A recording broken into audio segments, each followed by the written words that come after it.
Good morning to all of you. Students, in today's class I have started a new chapter.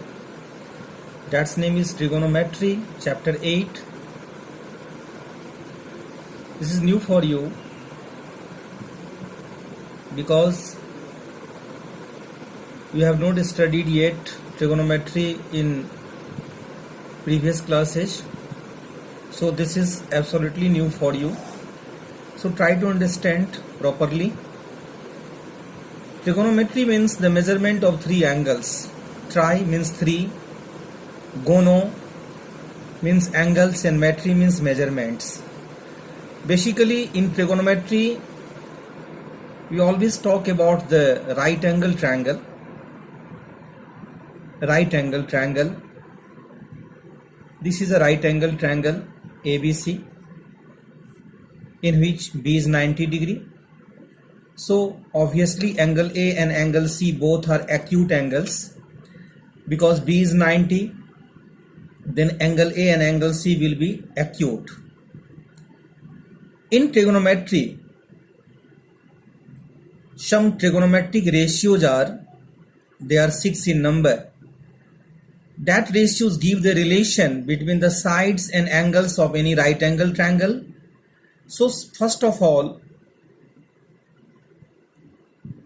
I will give you the introduction about the trigonometric ratios. The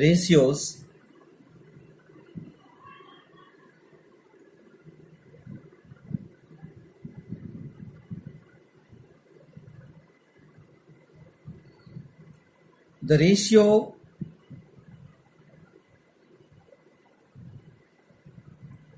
of angles and sides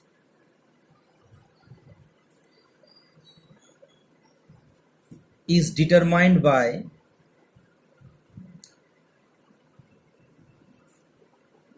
some trigonometric symbols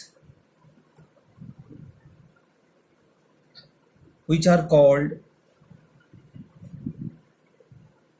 trigonometric ratios. Trigonometric ratios.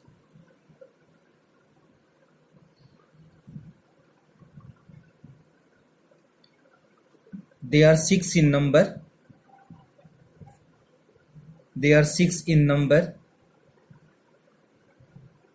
First, sine. Second, cosec. Third, cos. Fourth, sec. Fifth, tan. And fifth tan and sixth cot. So these are the trigonometric ratios that gives the relation between the two sides of any right angle triangle. Sine, the full form of sine is SINE. Cosec, the full form of cosec is cosecant, COSECANT. The full form of cos is cosine.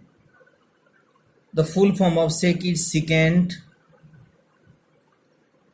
The full form of tan is tangent. And the full form of cot is cotangent.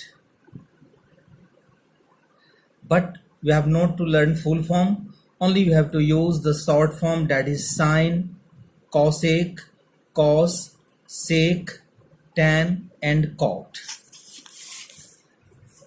The inverse of sine is cosec. So sine equal to 1 by cosec and cosec equal to 1 by sine.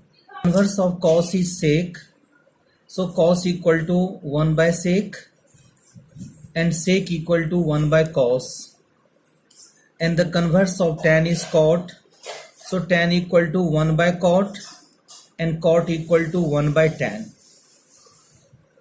Now, as you know, the trigonometric ratios give the relation between the two sides of any right angle triangle.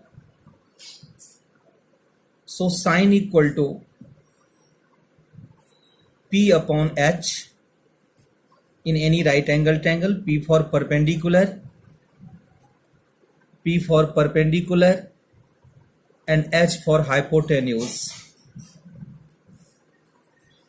So if sine equal to P by H, then cosec equal to H by P, because you know sine is the converse of cosec and cosec is the converse of sine, that is hypotenuse upon perpendicular. Hypotenuse upon perpendicular.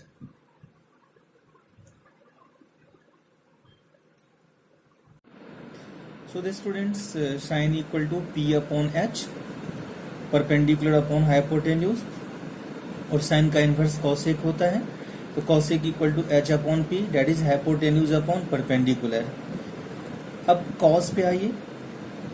Cos equal to B upon H, B for base and H for hypotenuse.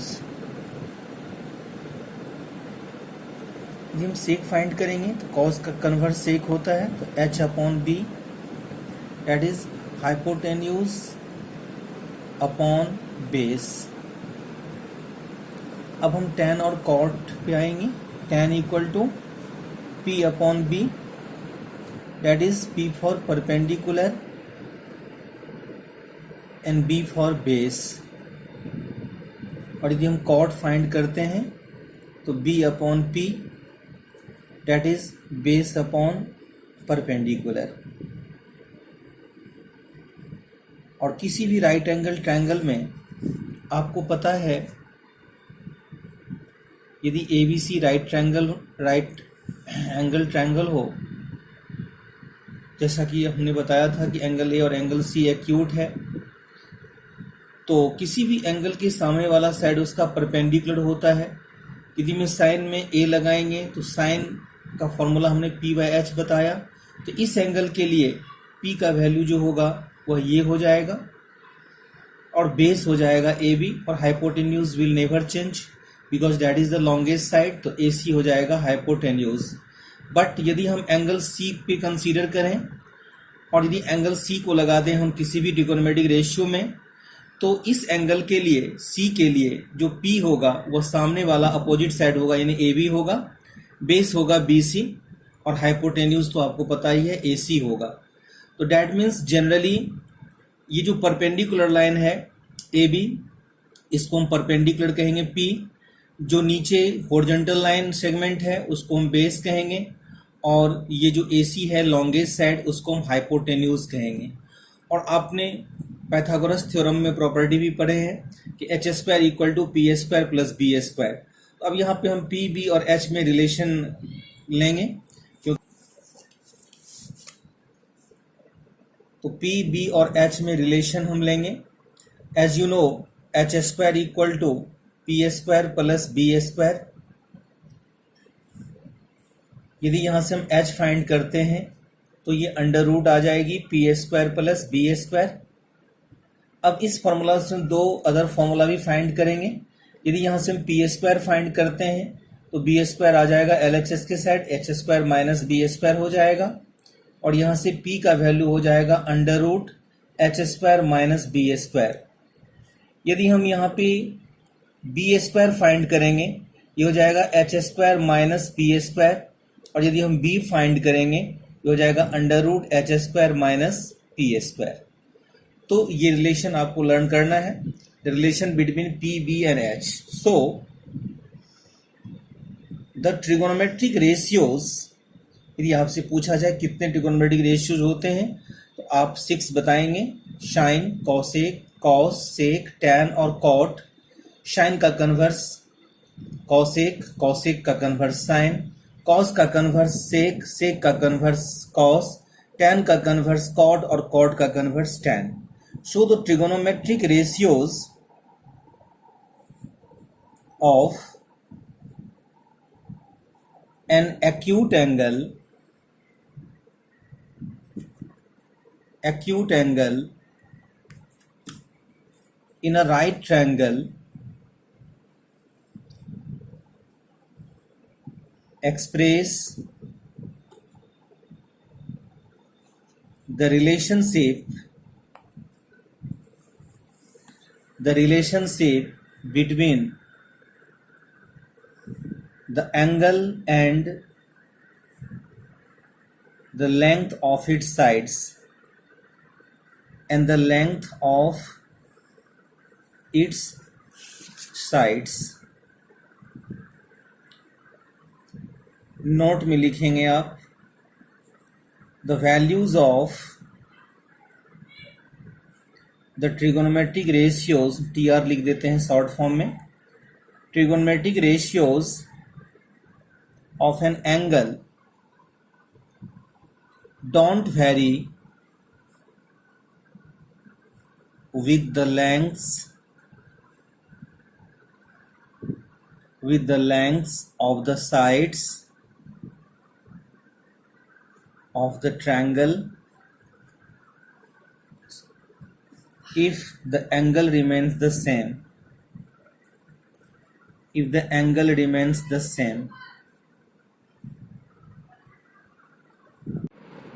तो इस note में जो statement में लिखा हूं उसको आप समझिए.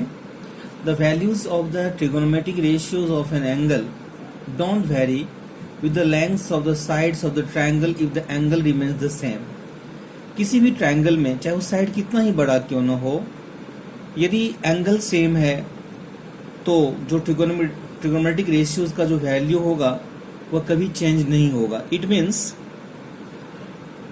सपोज दैट ये एबीसी ट्रायंगल है,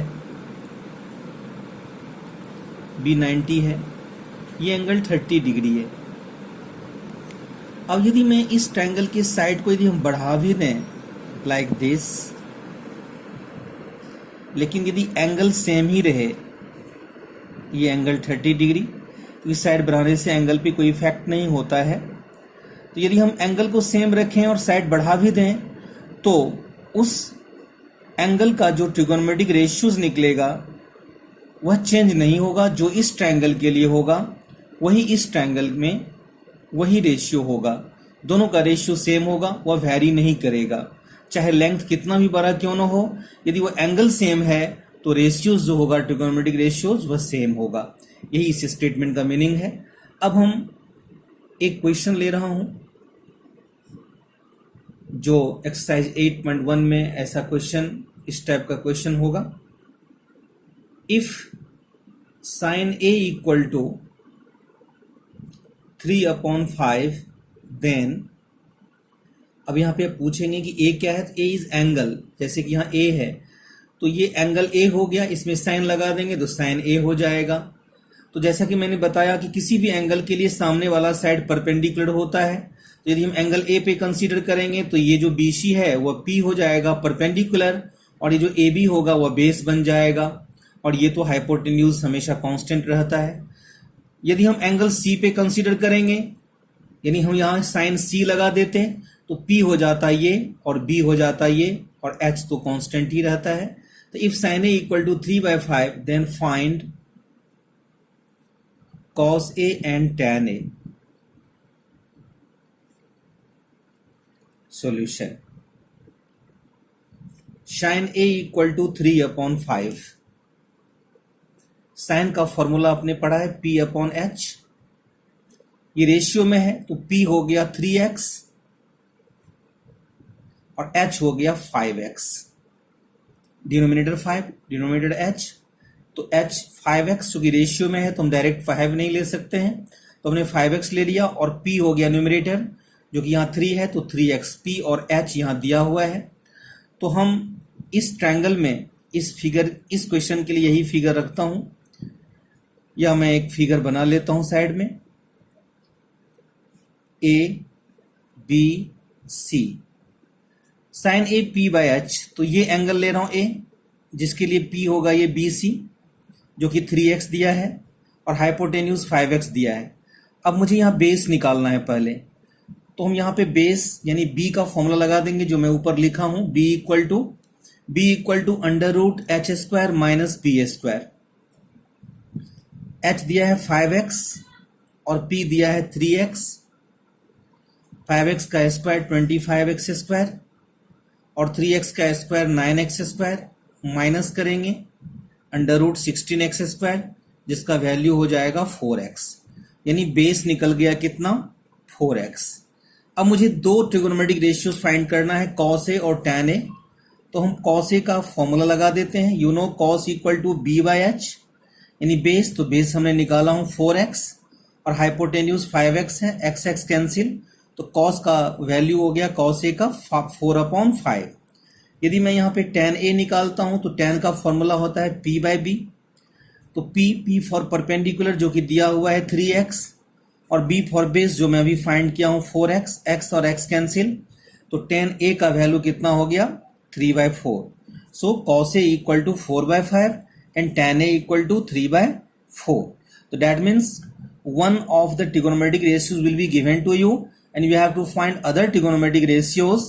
तो एक जो दिया हुआ होगा उसमें हम दो रेशियो दिया होगा साइड का, तो हम तीसरा साइड फाइंड करेंगे और तीसरा साइड फाइंड करने के बाद जैसे यहाँ पे मैंने बेस निकाला हूं, उसको निकालने के बाद फिर जो ट्रिगोनोमेट्रिक रेशियोज का फॉर्मूला है उसमें हम पुट कर देंगे दोनों वैल्यू और वहां पे एक्स एक्स कैंसिल कर देंगे और रिक्वायर्ड वैल्यू जो आया है कॉस ए का 4/5 और tan a का 3/4। तो इस टाइप के क्वेश्चंस आप देखेंगे 8.1 एक्सरसाइज में। अब हम कल के क्लास में और भी बहुत सारे क्वेश्चन आपको दिखाएंगे 8.1 से और सोल्ड एग्जाम्पल से। So today I want to finish my class. आपको ये सारे फॉर्मूला लर्न करने हैं और फिर मैं इससे आगे कल चलूँगा। Good by two everyone.